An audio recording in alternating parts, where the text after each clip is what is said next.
Madam President, I rise in strong opposition to Senate Joint Resolution 43 that we'll be voting on today. And the reason for that is that we have got to be very clear as to what's happening in America right now. Today, while the very wealthiest people in our country are becoming much wealthier, over 60% of Americans are living paycheck to paycheck, and many are working for starvation wages and under really bad working conditions.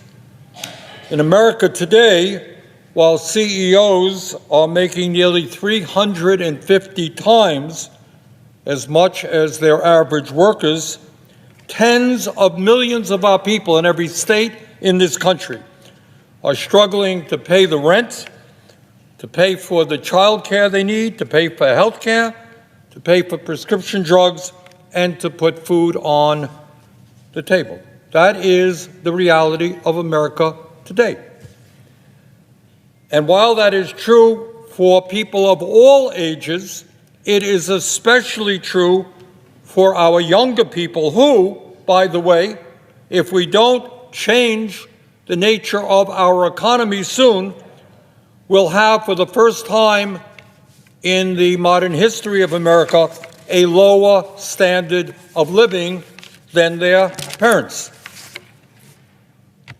Now, Madam President, if we lived in a nation with a rational set of priorities, we would not be giving more tax breaks to billionaires and large corporations, as many of my Republican colleagues want, not at a time when we have more income and wealth inequality than we have ever had.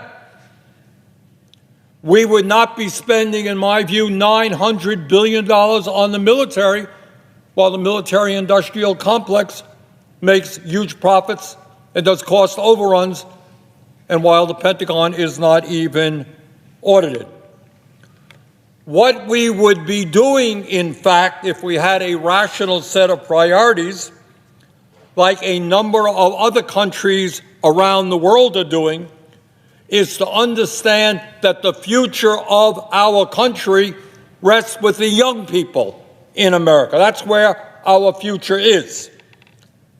And once we understand that, we would be doing everything possible to make sure that every young person in this country, regardless of income, receives the best quality education that our nation can provide. That's what we would be doing if we wanted this country to succeed.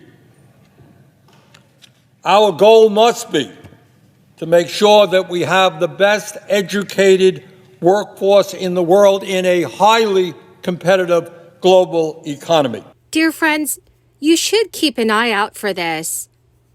Next year's Social Security COLA is a little above average, but new data shows that this is still not sufficient for millions of retirees and seniors. Several lawmakers and analysts are pushing for Congress to adjust how monthly benefits are calculated. The Biden administration is also considering making this change. My dear friends, please do me a big favor and watch until the end of this video to hear about all of the details. Also, to say thank you for being part of this community. Every Friday, I will be announcing several winners for the Walmart gift card giveaway. If you would like to enter these weekly giveaway, friends, simply click and like several of my videos and then comment below the keyword of each video that you watch. The more videos that you comment on, friends, the greater your chances of winning these giveaways. We have had a few weeks to digest the 2024 Social Security Cost of Living Adjustment, which came in at 3.2%. For many, it's a disappointment after the 8.7% increase that beneficiaries saw this year. So friends, you are not alone. If you had hoped for a little more cash to cover your expenses in 2024, many retirees don't feel that Social Security COLAs do enough. The SSA bases its COLAs on the difference in the third quarter inflation data between the current year and the previous year. The difference between the averages from 2023 and 2022 was 3.2%, so we have a 3.2% COLA for 2024. This is higher than the average 2.6% COLA over the last several decades, and it should boost the average senior's check by about $59 per month. But some, including the Senior Citizens League, feel that seniors deserve a lot more. The nonpartisan senior group highlights a key change that once, if enacted, could make a huge difference. The CPIW that COLAs are currently based on does not survey the expenses of households of retirees over the age of 62. Yes, this is what the government uses to determine how much of an increase that seniors' checks should receive. Millions of retirees feel it would make more sense to base COLAs on the Consumer Price Index for the elderly, which focuses specifically on the expenses of retiree households. If they were, seniors' checks would look much different in 2024. Instead of a 3.2% boost, it would be an even 4% increase for 2024, which would come out to about $74 each month, or approximately $888 more per year. And some would see much larger increases, depending on the size of their checks today.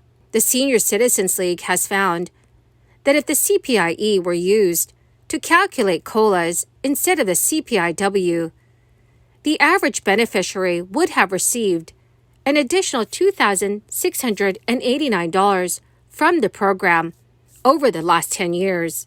Some Congress members would like to increase Social Security's buying power, but political divides and the program's funding crisis means this will not happen that fast.